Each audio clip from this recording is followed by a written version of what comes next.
Okay, so today's class is on economics.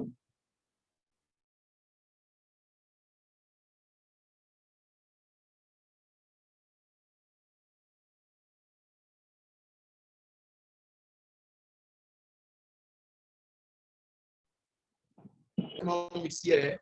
Under economics here, we are going to focus on elasticity. We are going to focus on elasticity of demand.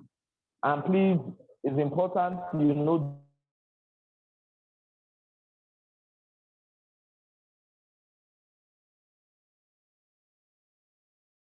this, that just to review it, and as I'm teaching, I will be more practical. But what I want you to do is to be understanding and taking short notes. You get, so it's not a class where you just be writing notes. Understand and take short notes. You get, now the concept of elasticity is looking at the level or the rate at which price will change, or other price and other factors will change, and how this change will cause a change in demand or quantity demand. I'm going to repeat. I said the concept of elasticity is looking at the degree or the responsiveness, the degree of responsiveness of change in factors such as price, the degree of responsiveness of change in factors such as price, price of other commodity, and income. The degree of responsiveness of change in factors such as price of other commodity, and income on the effect of change in price of other commodity, income, degree of responsiveness of change in these factors on demand or quantity demanded. So what we are saying here is we are looking at how these factors, how the change in these factors causes a change in demand or in quantity demanded. Either now, you know, I used two words. I said in demand or in quantity demanded. Now, the demand there is looking at how income causes change. It is only income and other factors except price that affect demand. Then quantity demand there is looking at just price. Either. So if price is affecting demand, the price change in demand is in terms of the quantity. Am I making sense there? I'm going to repeat that again. I said the price tends to affect the quantity demanded, while income tends to affect what? Demand. Either. So the concept of elasticity, and this was one of the questions that was set for the assignment, the concept of elasticity is looking at the degree of responsiveness of change in these factors. Either all things being equal, change in these factors to change in demand or quantity was demanded. Good. Now, remember I said all things being equal. The reason I said all things being equal, there are other factors that can cause elasticity. You get, I've seen some past questions where they ask you to define promotional elasticity. Either, but I'm going to limit my explanation to this, which are the basic three elasticity concepts. Then others will be discussed during the course of this work, of this class. Now, I use a quick example. Look at this pen I have here. If I drag this pen, is it going to draw? No.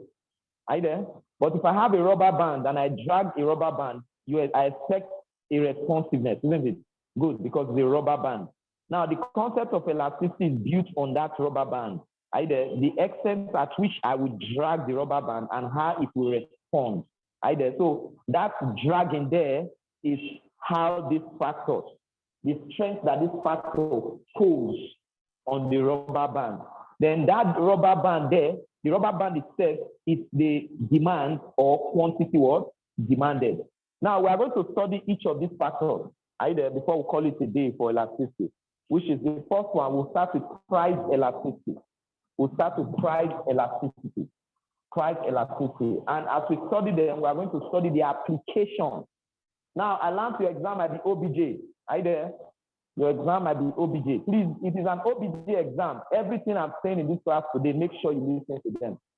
Because OBJ exam for economics, they don't set a question from the surface. Their questions are actually from the net. You understand? Because they know students naturally will just read. Either they will just read from the surface, but they don't go in depth.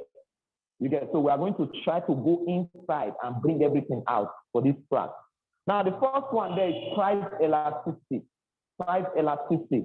Now, this is the degree of change in, this is the degree of responsiveness of change in price to change in quantity demanded. Right there is the degree of responsiveness of change in price to change in quantity demanded. Now, what I'm trying to say here is that this is the extent at which price change tends to affect quantity demanded. This is the extent at which price change tends to affect quantity demanded. Nobody will ask you to define it. Either you get, but it's for you to now understand it. You get, for you to have a deep understanding of what it's talking about, the extent of price change and how price change can affect what? Quantity demanded. I'm emphasizing that. Quantity demanded is that it can be an OBJ question. They will just say, how does price change affect, or price change affect the following? A, demand. B, change in demand. C, quantity demanded. You get, so you should know that price change tends to affect what? Quantity demanded. Am I making sense there? Beautiful. Now, under price elasticity, there are different components or different degrees. Either listen carefully. Under price elasticity, there are different degrees at which price tends to affect quantity demanded. There are different degrees at which price change tends to affect quantity demanded. The first one there is when you talk about elastic. The second is when you talk about inelastic. The third is when you talk about unitary. The fourth is when you talk about perfectly elastic. The fifth is talk about perfectly what? Inelastic. Are you there? So these are the degrees at which price change tends to affect what? Quantity demanded. It is important to know this. And I will bet you that you are going to see question. Not you will see question, you are already seen it already. For the MSc students in class, for example, you see question on elasticity, which they did not teach you. Are you there? You check your notes. Your notes started from consumer behavior, but they did not teach you. Okay, so they expect you to know certain things. And that's why I started by advising you, don't rush. One of the greatest mistakes you will make is when you start rushing. Don't rush. As we are taking this class, make sure you are flowing with us. And by the time we finish, you'll be proud of yourself. So these are different degrees at which price tends to affect what? Quantity demanded. The first one is elastic. You already have the method. Oh, no, okay. The first one is what? Elastic. So when you say something is elastic, what we are looking at there is that we are looking at it changes even at a more than proportionate change. Either. So what we are saying is that quantity demanded changes at a greater proportionate change than change in price. Either. Or you can say change in price affects quantity demand by a more than proportionate change. I'll take it again. Change in price affects quantity demand by a more than proportionate change. Either. Or I can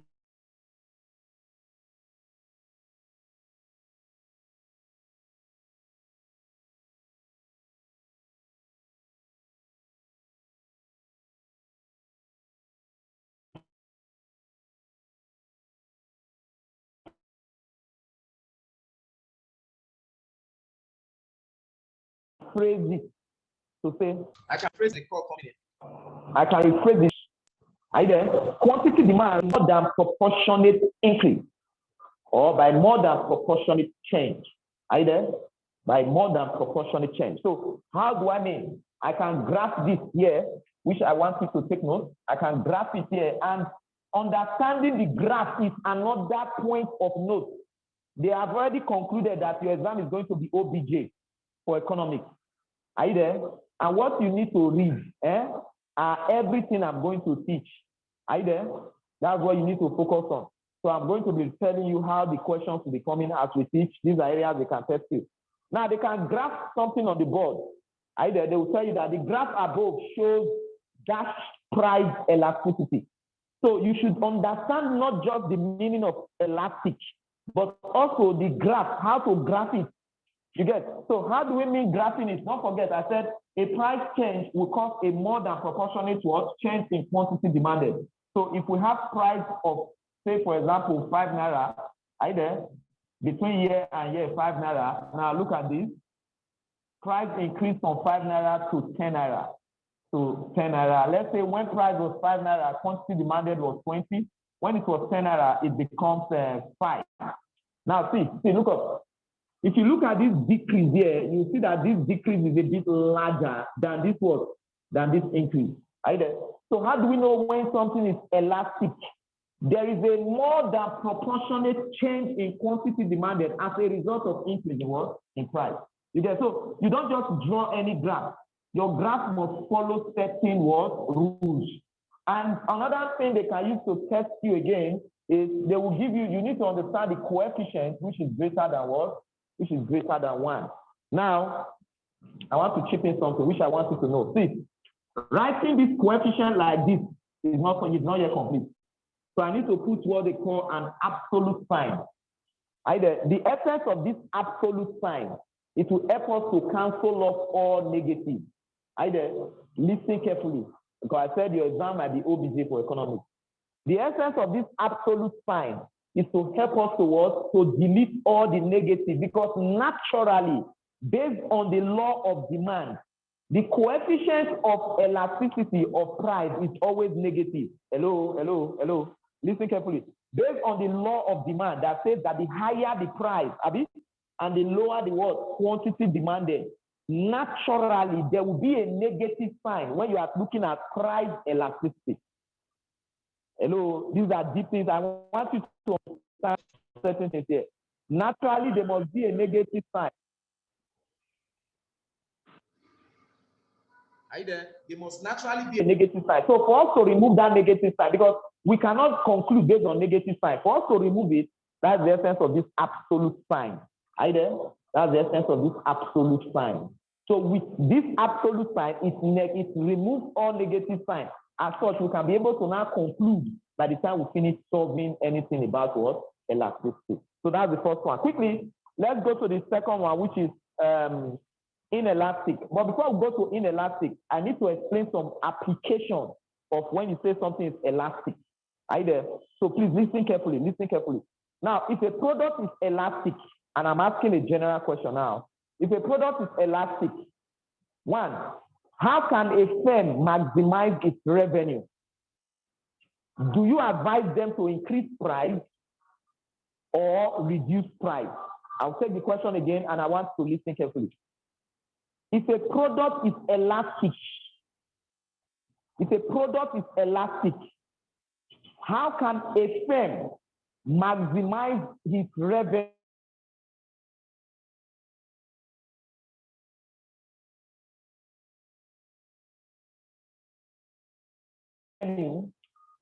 Is it to increase? Okay, somebody in class said to reduce price. So, sir, can you tell us why? Because the slight decrease in price leads to a more than price increase in quantity demand. Beautiful. That's just the answer. We increase. Beautiful. So I think he has given us a clear answer. What he's saying is that if there is a drop in price, because of that law that says a more than proportionate increase, if there's a fall in price, it will result to a more demand for that product. And a more demand for that product will increase sales revenue, which automatically will increase what? Profit. So take note, a producer should reduce price if a product or if his product is what? Price elastic. I'm going to take that again. A producer should reduce its price if its product is what? It's price elastic, in order to what? To increase revenue. Now, that's one thing. Hello, that's the application of elasticity from one direction.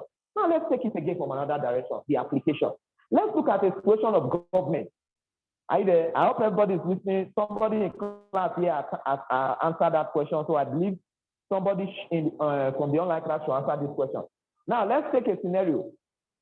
If a government is to charge tax, Do you think government should charge more tax for products that are price elastic, or should charge a lower tax for products that are price elastic? Whatever your answer be, you must tell me why. So I'm expecting answers from online, or if you have any, if there is any fiscal person can also give us an answer. So I'm asking the question, government tax, should it be more on products that are price elastic? Please raise your hand first before answering any question. Okay, somebody from the online class wants to answer. Okay, please, can you unmute the person that raised up his hand? Obi first, Obi. Yes, unmute. Stanley, I can hear you. Okay, speak. Obi, speak. Okay, Obi, just hold on. Wale, can you speak? Okay, thank you. Thank you, Stanley. Can you hear me? Yeah, I can hear you. Please speak. I can hear you. Okay, if price is elastic, Yes. the government should not, charge high tax, or if I thought they would charge that, it should be low. Because if it is high, it means that the demand for that product is going to fall. It's going to even go towards zero. So it therefore means that you have said it all. The government should charge a lower tax. Okay, thank you. Yes. Government should increase tax on a product that price don't affect the distributor profit maximization. Even in that tax, because demand will not be affected. Demand is not be affected by increase in price. The product tax will cause an increase in price tax by the distributor. And because the product is priced in elastic, it affects the quantity demanded. Okay. Now, good answers.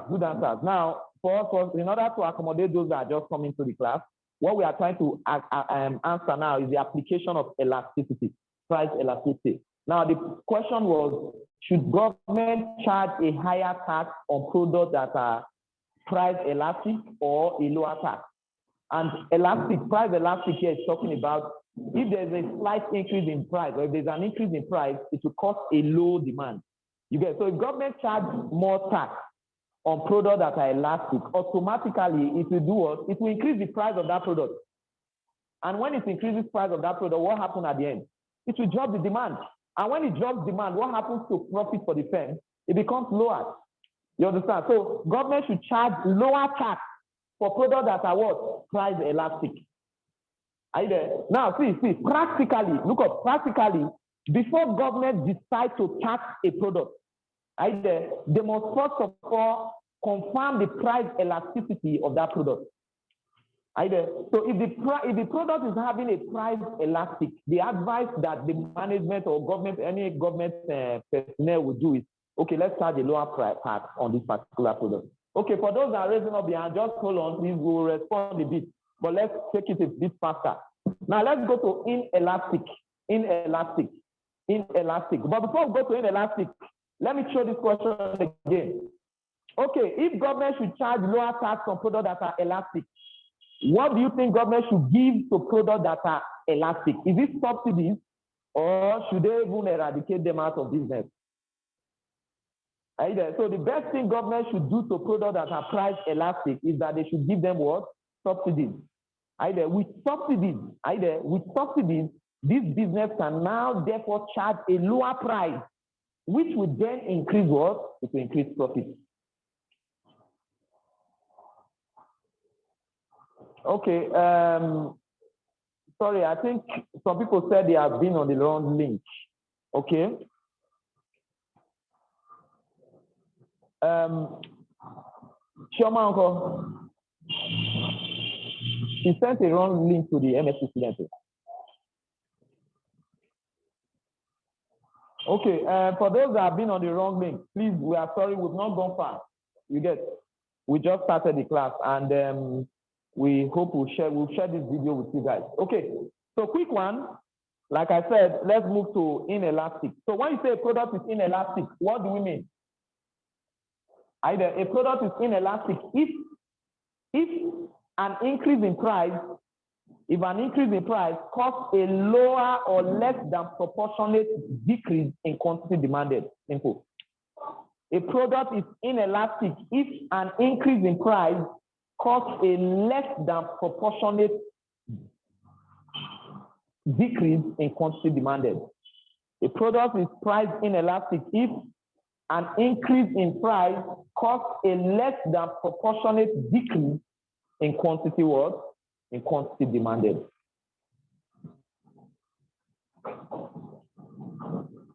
Are you there? So the difference between elastic and inelastic, one, elastic is more than proportionate. Inelastic is what? Less than proportionate. Are you there? That's the difference between them. More than proportionate, less than proportionate. Okay, now quick one. We are going to demonstrate it graphically so that we'll move on to the next thing on our agenda. We are going to demonstrate it graphically. This is price and this is quantity. Now, because the rumor is that your exam is going to be OBJ, and like I said, you must listen carefully to details about any concept you are learning. Either listen carefully to details. Now, one of the things you will likely see in your OBJ exam is they will draw a curve like this.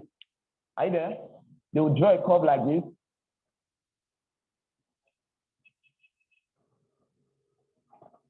Can you see there? You remember the one I drew earlier on? This gap here is a bit wide, Abi. Now you see what I'm drawing now is a bit less.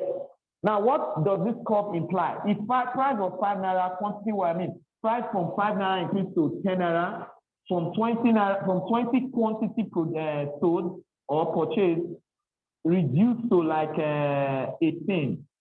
Now see, go back to your definition. It said an increase in price either causes a less than proportionate decrease in quantity demanded. You see, price has increased. Look at the gap. The gap between year and year is not a wider gap than the decrease between year and year. Either. So any curve that is reflecting this kind of shape, what you are going to term it as is what? Is inelastic. Either inelastic. They will just give you curve like this. They'll say, based on the above graph, the product is price A, elastic, B, inelastic, C, unitary, D, none of the above. What will be your answer? You get, and how do you know it is inelastic? You are going to check the gap between year and year, and check the gap between year and year. That's one. Another way they can rephrase the question, they can give you in terms of the coefficient. The coefficient of price inelastic is always less than what? 1. Either is always less than 1. And don't forget, there is always an absolute sign here. I always told you what the meaning of this absolute sign is. You get? So for OBJ questions, you must pay attention to details. Either we are not just doing anything. No, you must understand details. You get? Because one thing about economics lecturers, an average economics lecturer can set OBJ questions for life. Like, if you see the OBJ question, it can be even difficult than the theory question. You get? If you see OBJ question economics, you get? So for the purpose of this class, we'll be going into details so that when you see a question, you can understand the question and answer it. Okay, quick one. Let's look at the application of inelastic. When you say a product is inelastic, what is the application? Now I'm going to change the application now. So let's start from the international business. Nigeria and let's say US. I'm asking a question now.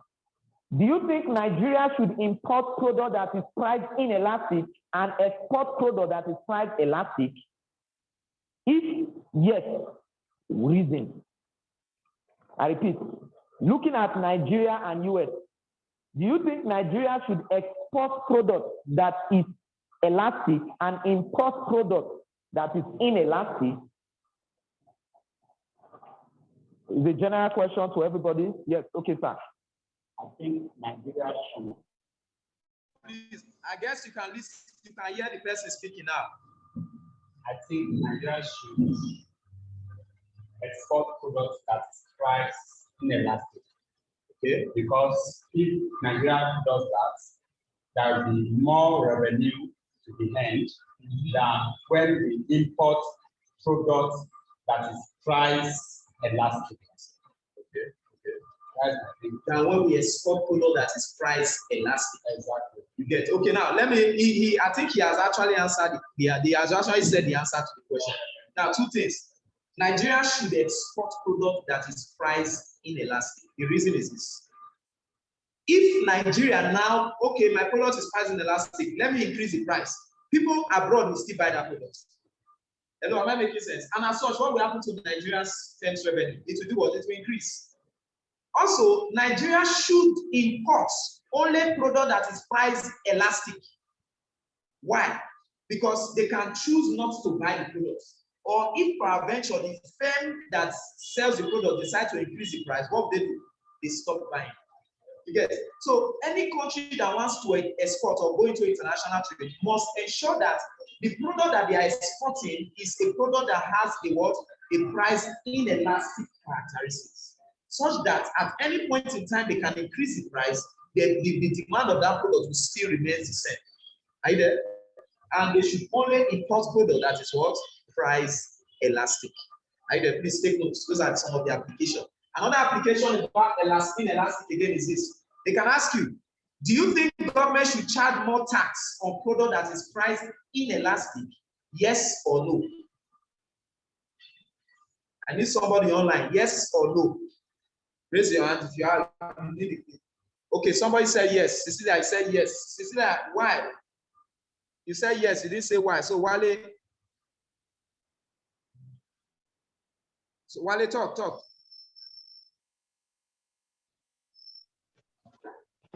So, good afternoon, Stanley.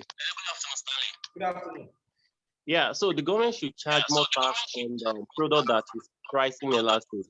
The reason being that the producer will be able to push the burden of the tax to the customers, and the demand for the product would not reduce in proportionate to the increase in price. Right. Okay. Thank you so much. Yes, you can mute.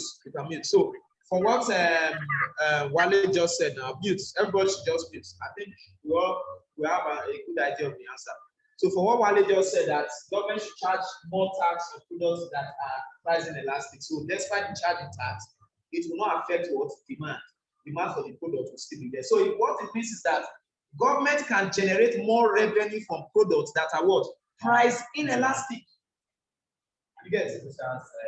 And the producer's revenue will still be increased or will not be affected. You get it? So quick one, let's look at unitary elasticity.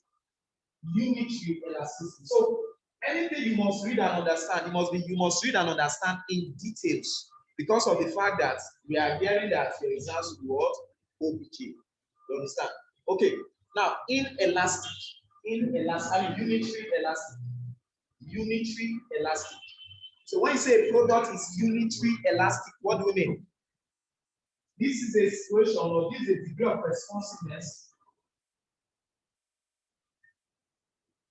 of equal proportionate change, unitary elasticity. It's a degree of responsiveness of equal proportionate change in price on quantity demanded. Equal proportionate change.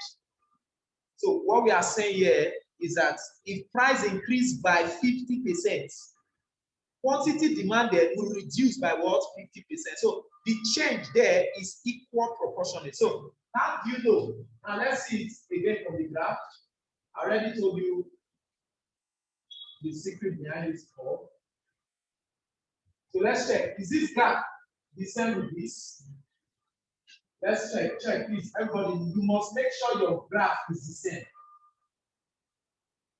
Check the space here and the space there. If they are the same, we are good to go. So we draw the curve. The coefficient of price elasticity there is equal to 1. This is price. And this is what? Quantity. So you can say 20, 10, 5, 10. Right there. So the decrease was by 50%. The increase there was by what? By 50%. Right there. So take note of this. So when you say something is unitary elastic, that's what we mean by the price elastic is what is unitary. So quick one, let's go to perfectly elastic and perfectly inelastic. Then we'll look at the other two others. Then we'll answer the LMS question that was given to the MS students on cross price elasticity. Right there. Then the production question given to the MBA students. We have already sent the solution to the group.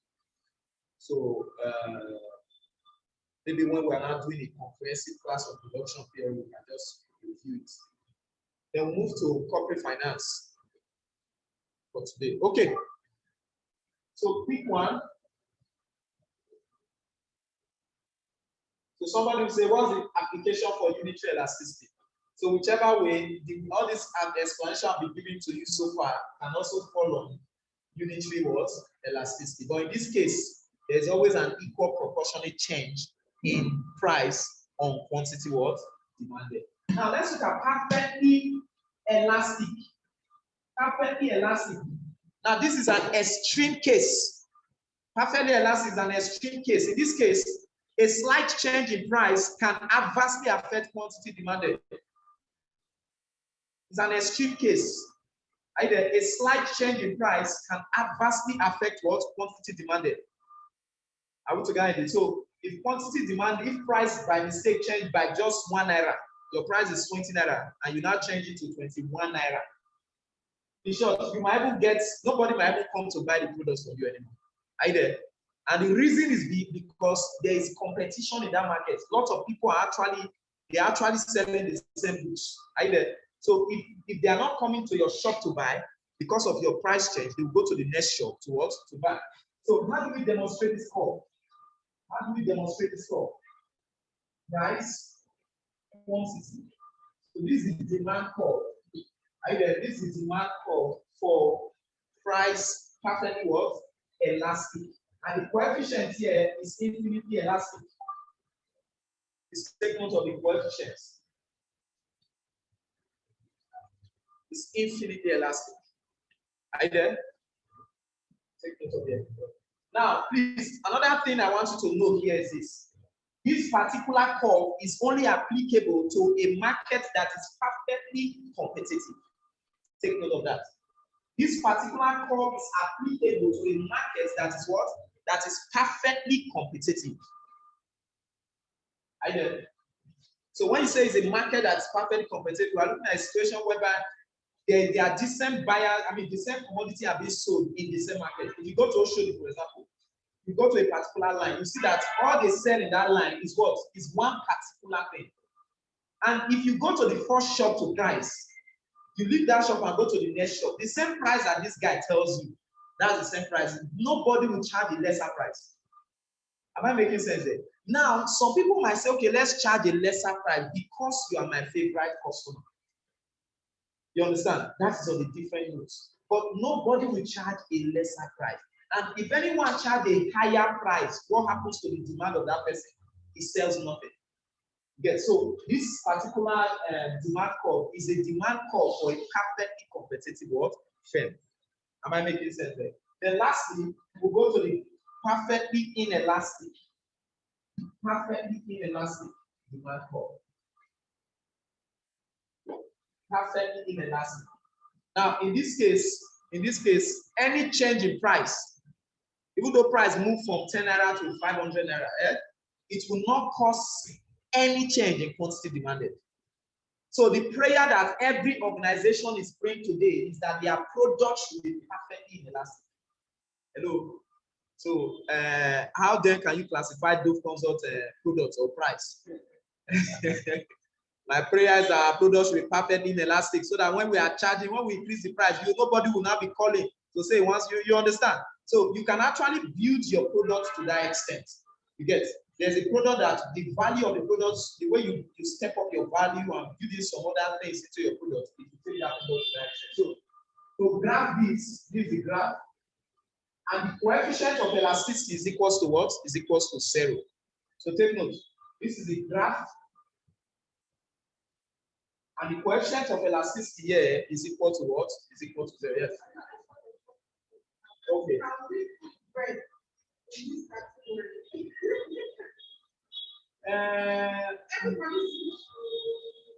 To take high or not. There's competition in the market, that's all. And again, you know, I think there was a time when they said the union has issue with the production cost and so they want to increase price. I think there's a period. Now, no individual firm can actually decide to increase its products. Because it has to come in a cartel form, whereby all of them will sit down together and say, okay, oh, as it is now, let's increase bread of 100 naira, let's take it to 120. You get the concept. And even as at that, some people are still selling 100 naira. The question is, how are they doing it? So most time they reduce the quality. You understand? You get so we really cannot say bread can fall into this point. But we can say petrol can fall into here.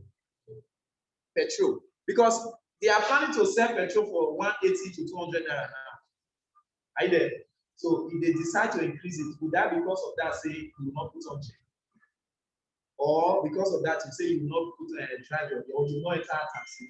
You get so petrol can be classified under this particular what product. Okay, thank you. Now we move into the next one, which is cross price elasticity, and that's where they tested one of the questions anyway. One of the questions for the MSc student. I hope people are not submitting that question now. The MSc student in class, I said, I hope you are not submitting that your assignment to send to the group now. So the next one on our list is price of other commodity. Price of other commodity, which we can classify as cross price elasticity. Price of other what? Commodity. Now this price of other commodity classified as cross what? Price elasticity. Now how do we make? It is cross price because the price of one product tends to affect another product. So, excuse me, when you say the price is cross price, it's the price of one product tends to affect the demand or the quantity demand for another product. Either so as such, you say it is cross price. But now the question is this: there are two kinds of products that we can look at in this case. Take for example the price of Milo and the quantity demanded for what? For Bonvita. I hope you know these are two different products. Either I hope you know that the price of Milo can affect the quantity demanded for Bonvita. Now, these two products are classified as what? As substitute goods. Either. Also, I hope you know that the price of marker, I use marker, the price of marker can affect the quantity demanded for whiteboard. Either. I hope you know that the price of marker can affect the quantity demanded for whiteboard, or the price of bread can affect the quantity demanded for butter. All things being equal, you only use bread for butter. Either if you only use bread for butter, the price of bread can affect the demand for butter. Either so, in this case, this particular goods is classified as what? As complementary goods. Either so, please take note. This is where your exam question can come. Hello, this area, your exam question can come there. They will ask you. They will say the cross price elasticity. The coefficient of the cross price elasticity can be negative. Either the goods in this question is said to be A, complementary goods, B, normal goods, C, inferior goods, D, substitute goods. So you need to understand this particular concept so that you can actually know the coefficient of each of them. Now let's look at it together. For example, if the price of Milo increase, what will happen to the demand for Bonvita? It will do what? It will increase. So we can therefore say that the cross price elasticity for substitute goods is having a what? A positive coefficient. Am I making sense there? So because the price of one commodity, which is Milo, has increased, but because they are both of them are substitutes, what happens to the demand for that product? It increases. I mean, good. Now this was where the test or the assignment question for the MSc came up. Either. And how did they ask them? They said, given that the product is, or given the cross price elasticity of demand, which among these two products has a more effect? I don't know if you have the question. Read that question so that let's understand the question and move and solve the question. Okay, Olubukola, please speak. Olubukola, speak. Can you hear me, please? Yeah, I can hear you now. Okay, what role does taste have to do with Bombita and Milo? Okay, good. Now somebody is asking a question. Can you mute? Can you mute your device? Now, Olubukola is trying to ask the question that despite the fact that price can affect the demand for this, what is the role of taste in this issue? Now, Olubukola, what we are saying here is that we are considering all other factors to remain constant. Either, but now let's vary this factor. Let's consider taste. My explanation is based on the fact that we are holding price. I mean, all other factors to be constant. But now let's bring in the concept of taste. Now, do you know that I know of some persons that if it is not Nestle water, they will not take water. Either. If it is not Bombita or Milo, they will not take anything tea. You get so taste and preference can reverse this theory. Are you getting me? Taste and preference can reverse this. Despite the fact that there's an increase in price of Milo, either it doesn't stop them from still buying Milo. They will still demand for Milo because they are falling in love with Milo and they have too many. Their taste for Milo is very high. You get, but in this case, we are holding all other factors to be constant. Okay, read the question for number 3. Okay, now let's see the number 3 question for the LMS question sent to the MSc student on cross price elasticity. It said, which is more? Listen carefully. It said, which is more cross price elastic and why? Demand for substitutes or complements? Which is more cross price elastic? Which is more cross price elastic and why? Demand for substitutes or complements? So, quick one. We have already said that the demand for cross price elasticity for substitute is what? Is positive. I mean, good. Now let's look at for complements. For complements, the higher the price of marker, what will happen to the quantity demanded for whiteboard? It will reduce. Why? Because people will stop buying marker, and as such, will they buy whiteboard? No. They lower the demand for whiteboard. Either. So what it means is that the coefficient of price, of cross price elasticity for complementary goods is what? Is negative. You see where question can come. They can ask you for the cross price elasticity, just the way this question is now. Hello, just the way this MSc question is now, they can change it to OBJ. They'll say which of them is more? A, this, B, this. You get. So it is you that will now put it aside. But don't forget, we have not said the one that is more here. What we have only verified now or determined now is their relationship. Which is one is having a positive and the other one is what? Having a negative. So what is the more? Which one is more? Now look at the first one, which is substitute goods. For substitute goods, okay, somebody is saying substitute goods. Good. For substitute goods, I hope you know there is what we call a close substitute. Product can be substitute, yes, but there are some that are close substitutes. Now, for a close substitute, when you say, okay, I think let me say this. Olubukola, you remember you said something. What's the influence of taste? Abi? What's the influence of taste? In a situation where you have close substitute, taste become irrelevant. Am I making sense there? Such that you know that if I don't consume this particular commodity, I have the one that is next to it. Not just next to it, that has the same quality as such I can consume. Am I making sense? So in that case, for the product that has a more cross-price elastic is a product that has a close substitute, which is this. Such that any increase in price of one will automatically cause an increase in price of one, increase in quantity on the other. Am I making sense? So I would like you guys to take a short note for the solution to that number 3 question for the MSc students. There's a short note I want you guys to take. At least for the purpose of this class, let's try as much as possible to ensure you solve all your assignments. That's one advice I'll give you. Try to solve all your assignments because your questions, if it's OBJ, that's an optional case. If it's OBJ, they might not want to go in details because it's optional. But if it's theory, most times they just lift your assignments and drop it for you. You get, so if you did your assignment yourself, you'll be fine. Otherwise, you get. Okay, let's write. Now, in answering question for theory, you don't just go by saying, they said which of them, just say substitute. No. You get, you have to give them some preambles before attacking the question. That's right. You say when two goods are related, when two goods are related in such a way,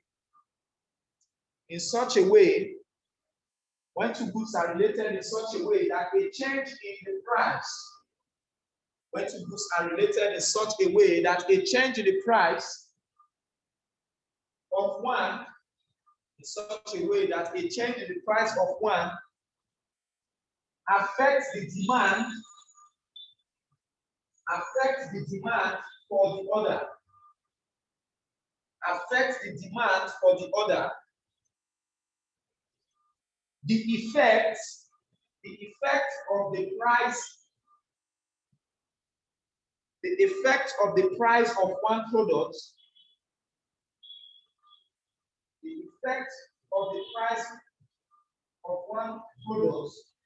to the demand for the other products, the effect of the price of one product to the demand of the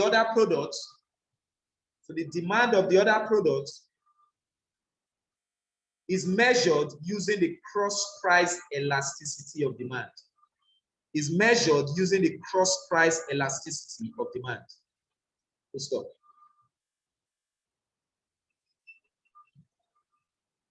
Full stop. A cross-price elasticity of demand. A cross-price elasticity of demand between two goods is positive. Between two goods is positive.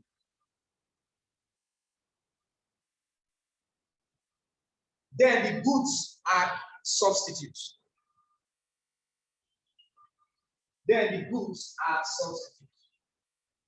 Also, if it is negative,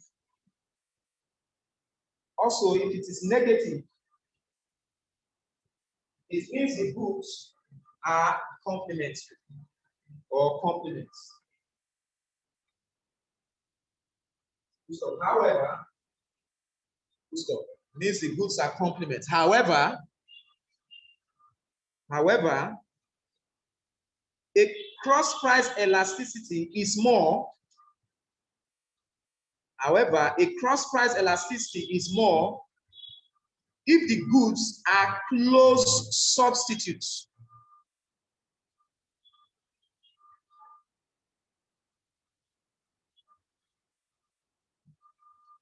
Stop. The more easily people can substitute. The more easily people can substitute other items. The more easily people can substitute other items for a particular goods.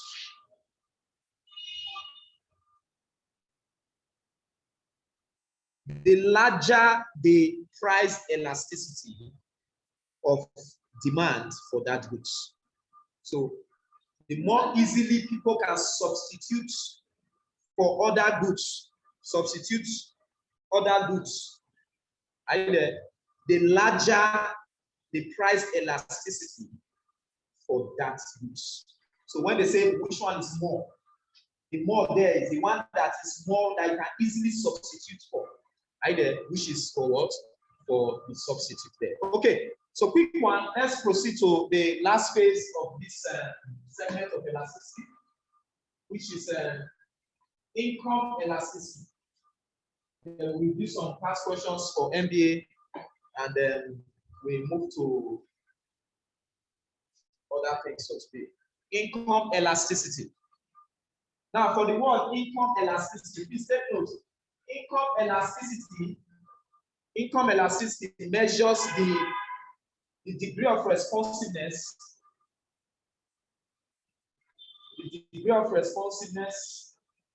of change in demand to change in income. Of change in demand to change in income. That is to say, the extent at which income change can affect demand of a product. You get? And if you look at it clearly, you see that if your income increase today, there's a tendency that your demand for a product will do what? Will definitely what? Change or increase. I said that is the extent to which income change can affect your what? The demand for a product. Now, I'm talking about more of demand and not quantity demanded. Quantity demanded can only be affected by what? Price. While demand can be affected by other factors. Now, quickly. Now, we break this also into two. Into one for normal goods, and two for what? For inferior goods. Are you there? We can also break it down into for normal goods and for what? For inferior goods. Now, important thing you must know. The income elasticity for normal goods is always what? Positive. The income elasticity for normal goods is always what? Positive. So how do I mean? And how do you classify normal goods? Either normal goods are any goods that the demand increase as a result of increase in income. Either, so if you were saying what's normal goods, because to be honest with you, at this stage, it's important to understand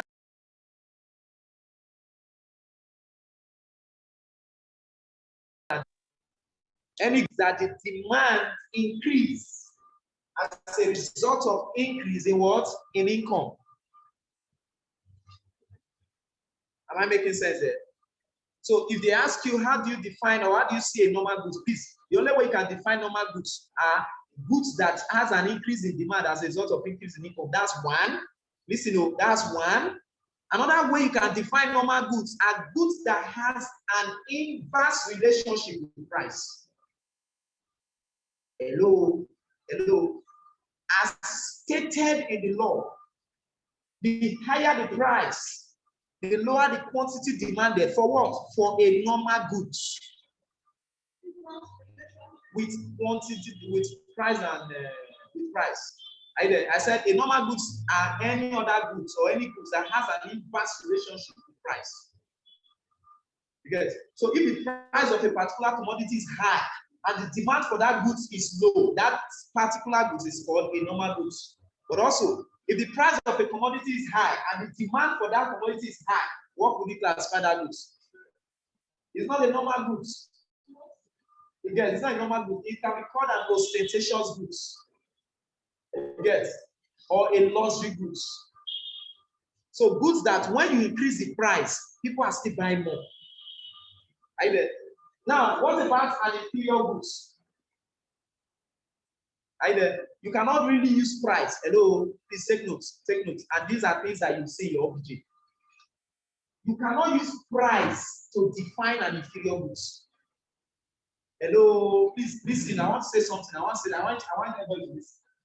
The same price relationship that normal goods has is the same price relationship that inferior goods has. Are we together in this? Inferior goods also follow the law of higher price, lower demand. So you cannot really use price to define an inferior goods. The only way you can define inferior goods, you say inferior goods are goods that as income increases, the demand for those goods, what? It reduces. Right then, you cannot use price to determine or to define inferior goods. So, madam, we said normal goods are goods that as income increases, the demand for such goods what? Increases. I also define it in terms of price, that as price increases for normal goods, demand also reduces. Therefore, inferior goods, as income increases, the demand for that goods reduces.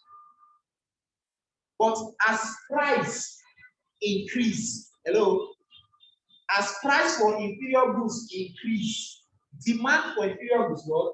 Reduces. Are we together in this? Let me take it again. For normal goods, as income increase, demand increase. For normal goods, as price increase, demand decrease. Quantity demand increase. When I said price affect what? Quantity demand. Quantity demand reduce. Now look at the period. For a period, as income increases, demand reduce. As price increases, quantity demand reduce. So you see that for inferior goods, at all points in time where there's an increase, there's always what? A decrease. I see. But for normal goods, at one point there's an increase, at one point there's what? A decrease. Therefore, please, I need you to take note of all these things. Have an idea, because what we have just defined, for those that were in class when I was teaching you guys consumer behavior, when I was teaching you guys the concept of income and substitution effect for price change, when we were drawing those many curves, I said, Stanley, please and draw it again. Yeah, I can't draw the curve. Please and draw it. Remember those days? These are the concepts. I remember I telling you income and substitution effect for normal goods, income and substitution effect for inferior goods, and income and substitution effect for briefing goods. You get, which we are going to still talk about. But for now, let's begin some foundation. You get, especially that your exam is going to be OBJ. You need to understand all these concepts. You understand? Okay. So I think we have done justice on this aspect. We will then move on to other things that I think is important for this class. So for the Saturday section, I actually started production theory, so I will still start it again the way I did this on Saturday, but I won't go too far because the essence of starting it was to solve the assignment given to the MBA students, which we were unable to complete on that Saturday. So I told somebody to just help me write it. Then the person will snap it and send to the group. So you can go back and build on those assignments. But I will just start production so that by next class, I can complete production in total before I go back to consumer behavior. Okay, so for production theory on economics, so if I still have time, I'm going to do something on finance today, like I already told you guys. Production theory. Now, the essence of production is to transform inputs to outputs. Take note. Now, please, there is a question I've seen in your OBJ, in an OBJ question for economics. Production is not complete if utility is not created. I hope you know. So take note. You can define production as utility creation. Creation of satisfaction. That's production. So you can say, madam, which you can write, you can say production is a transformation. Production is a transformation of inputs towards to outputs. Is a transformation of inputs to outputs. Are you there? Please, another simple advice I'll give you, make sure from the first day I started this class, which was last week, when I gave you the introduction of economics and the rest, and I gave you an assignment to go and solve, till the day we will finish, make sure you have a comprehensive note. Because if you notice, I finished elasticity, but I've not done demand equation. Right there. Now I'm in production, but I've not done consumer behavior. I didn't forget. You get. So once we finish production, I'll go back and do consumer behavior. and come back and do demand theory, then go back and go and do cost theory. You understand? So please just make sure you have a note that is comprehensive. Okay. So I said production is the transformation of liquid to output, and our production function can be given as this. This is a production function. It's important to know that everything here is called input, and this is called what? Output. This input here is called L, is called labor, and K is called what? Capital. L is called labor and K is called capital. Now, how would your question come for OBJ? How would your question come under this? If they will be, see, they will say what production function reflects what kind of period for the firm. Hello, I'm going to repeat now. Listen carefully. From this thing here, if they are to set OBJ for you, they already said your exam is going to be OBJ, economics. And so that's why if you see my teaching structure as I'm a bit bringing in concept of OBJ so that you can pay attention to details. Based on this information I have here, this is called production function. So from this production function, if they give you something like this, and then I say the above production function reflects dash period of the firm. A, intermediate period of the firm. B, simple period of the firm. C, long run period of the firm. D, short run period of the firm. D, none of the above.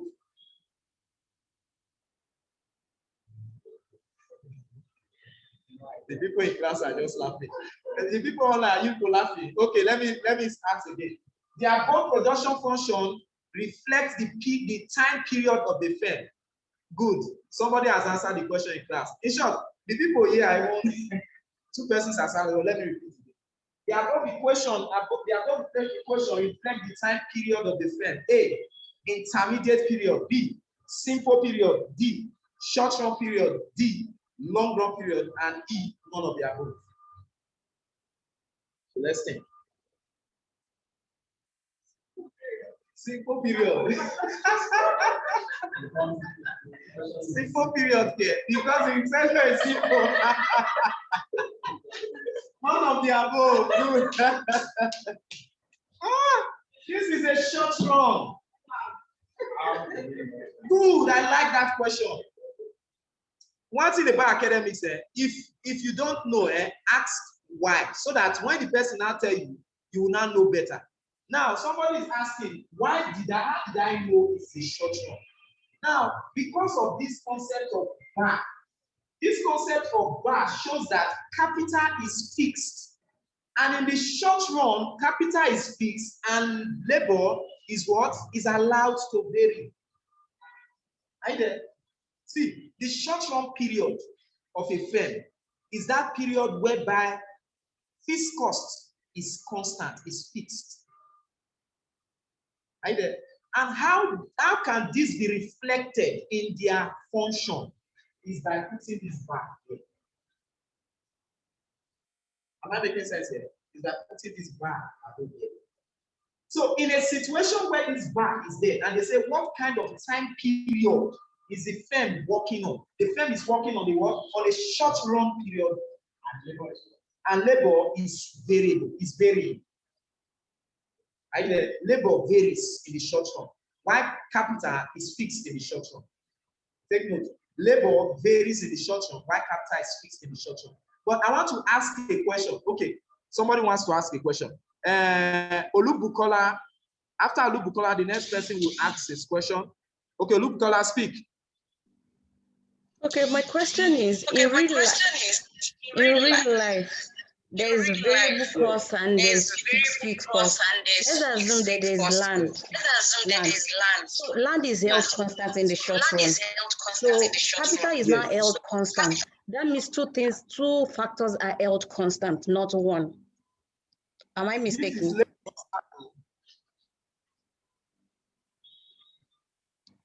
Hello, Olubukola, this is labor, not land.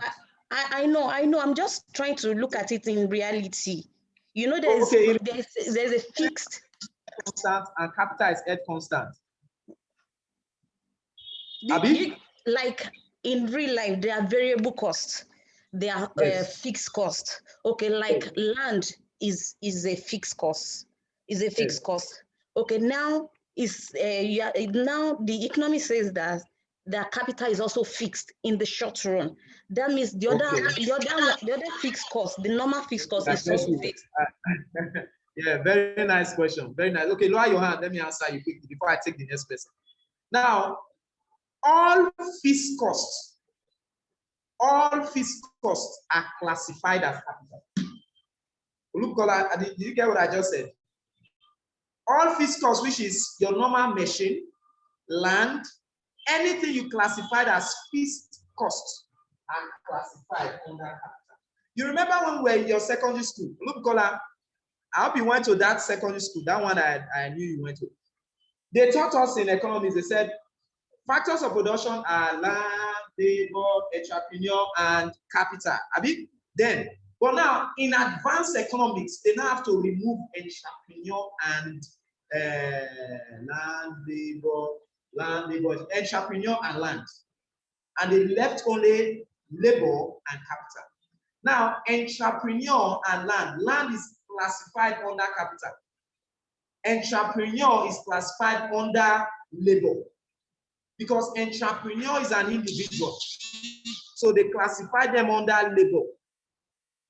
Land is classified under what? Capital. I guess that's just the answer to your question. Okay, so you cannot separate land away from capital.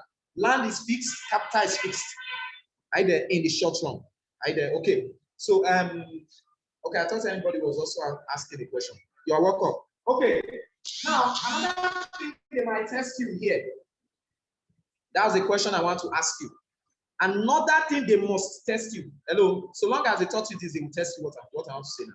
They will test you. They will say, in the short run production theory or production function, what or which law guides the short run production function? State the law that guides the short run production function. These people online, they are hot to.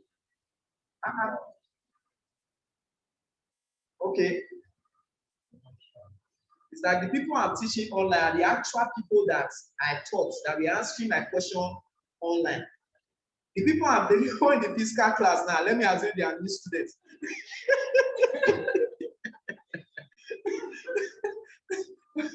Good. As in, look at beautiful answers. Like they are giving me real answer that I gave them in their notes. Very nice. I'm proud of you guys.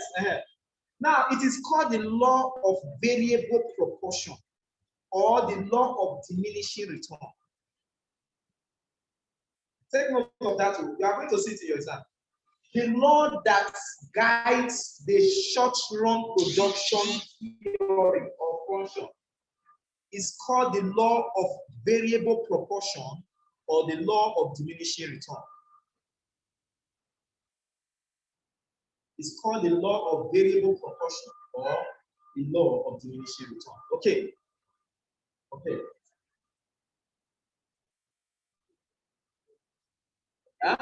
This law or variable proportion. That's the that guides the short-run production function. Are you there?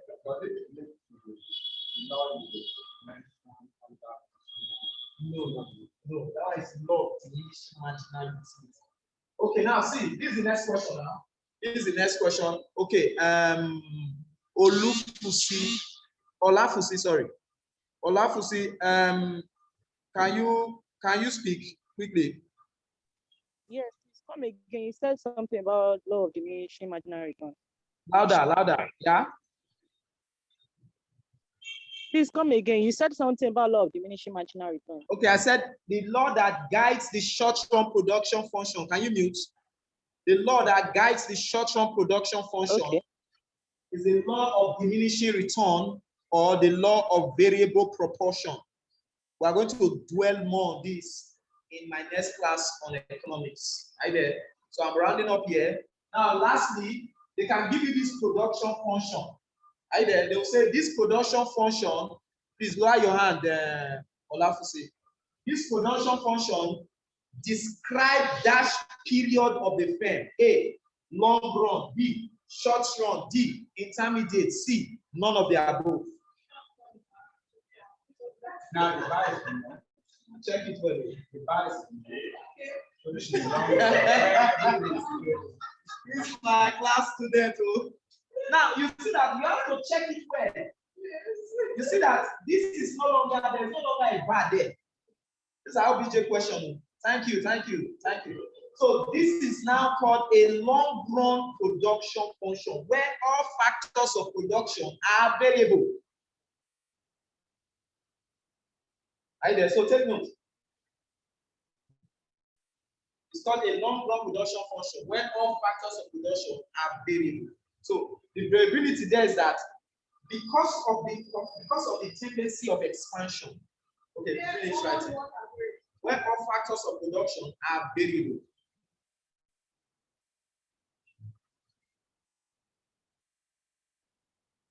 Where all factors of production are variable.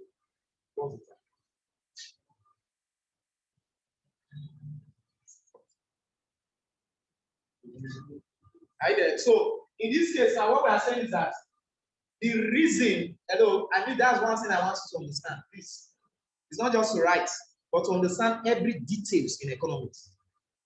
The rationale for this variability is because of what they call the returns to scale. Please take note.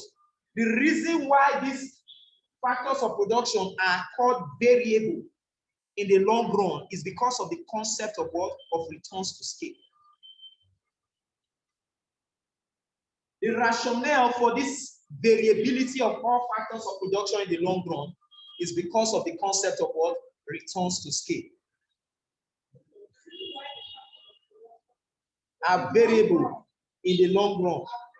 Yeah, it's because of the concept of returns to scale.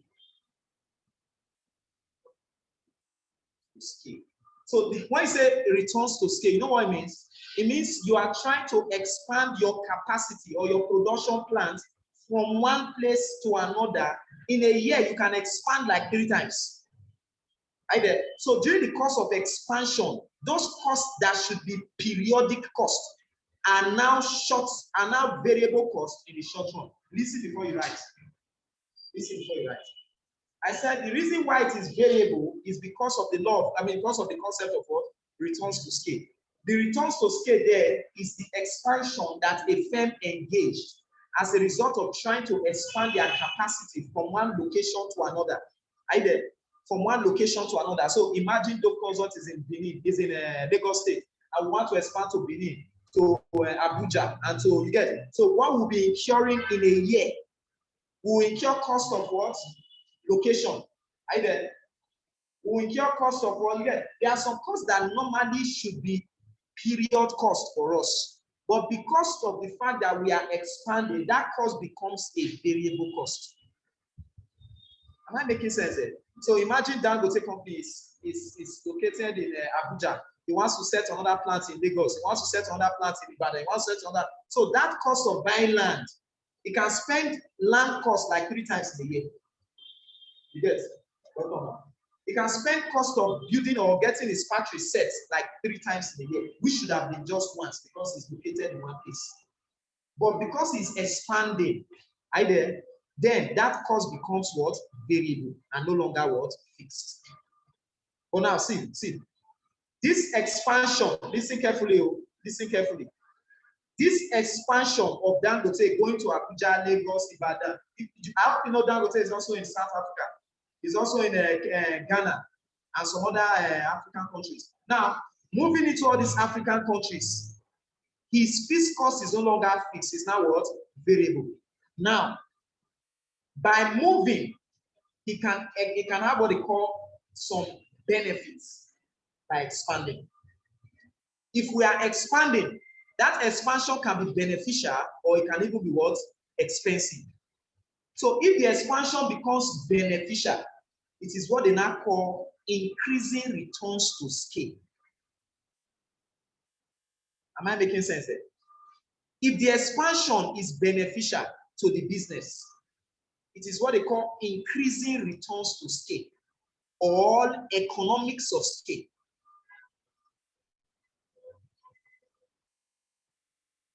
Either increasing returns to scale or economics of scale. In that case, the marginal productivity of labor and capital. In that case, the marginal productivity of labor and capital is greater than the cost of both labor and capital. In that case, the marginal productivity of labor and capital is now greater than the cost or the price you pay for production for capital and labor. Look at it. The marginal productivity of labor and capital is now greater than the cost of labor and capital. So at that point, what you are experiencing is economies of scale, but that economies of scale is now called increasing returns to scale. Are you there? Now, this same returns to scale can be detrimental to the business. At that point, see what is happening? The marginal productivity of labor and capital is now less than the cost of labor and capital. When they say marginal productivity, means the additional production of labor and capital is less than the money you use for this labor and capital. That is to say, you are spending more for expansion, but the benefit you are getting is less. Am I making sense there? So at that point, it's what we call decreasing return to scale or diseconomics of scale. Right there. The first one is increasing return. The second one is decreasing return. Right there. Second one is decreasing return. This decreasing return is also called diseconomics of scale. That is to say, you are not benefiting from expansion. Right there. You are not benefiting anything from expansion. So at this point, what is advisable? Stop expanding. Right there. And just focus on what you have. Am I making sense there? Then lastly, there's what we call constant return to scale. So the note here is simple now. Decreasing return to scale. The benefits you are getting from the expansion. I mean, there is no benefit, or better still, expansion becomes detrimental to the business. In this case, the marginal productivity of labor and capital is less than the cost of labor and capital. So labor and capital, they are not giving you any extra benefits. So what is best is that, Oga, stop expanding. I feel like going into details about this concept of expansion. You get it? Because we for our six, I won't have that time. Because see, for those doing financial planning, there's what we call contribution. Either every segment of an organization should contribute to the work, to the entire business. If the contribution from segments becomes negative, then the economy or the business is experiencing what they call diseconomics. Am I making sense there? Yes. So lastly, it's what we call constant return to scale. Constant return to scale. At this point, the marginal productivity of labor and capital is equal to the cost. So what is advisable for us here? Bros, if you expand beyond this, you are going to run at loss. So it's better you just leave this expansion at this point. Ladies and gentlemen, this is just the beginning. There is more to come. And I'm going to assure you one thing, that you are going to get the best if you give us your attention, you give us your time, you give us your time, which is the most valuable resources we need from you guys. And please, like I told you before we started, I made mention of something, and I'm going to say it now. Fear is about to come up. My advice is that you guys should stay still. By the end of this month, there's something that will start coming into your heart, that are you sure I'm ready for this exam? Please, so long as you have started with us, you are ready for the exam. My own advice is just remain still and calm. Make sure you follow all our classes, and we are still going to make videos available. Make sure you listen to the video and stop sharing video. Just don't do that. Listen to the video. If it's something you want to save or delete. Am I making sense there? Then don't allow people to start putting tension into you. People can build tension such that they'll say, you don't read this one. I learned that this one is the one that will come out. I learned that no. Tell them no. They told us in Dove Consult that we should pay attention to what they taught us in class. Tell them, because those set of people are people that comes with, there's a name Bible called them. They come with unnecessary ego, such that they will not build tension and anxiety inside you. And as such, you are carrying lots of books to read instead of carrying just one note to read. So, and when you have lots of books to read, automatically you have too many things to comprehend, and your brain will just start shaking, and you think age is setting in, or village people, they are setting in, but not knowing that it is you that is causing the problem yourself. So please, ladies and gentlemen, just stay still, read what we have taught. Every class you finish, both marketing, management, all the classes that have been finished, make sure you understand that topic fully. You understand? And we have a good plans for you also.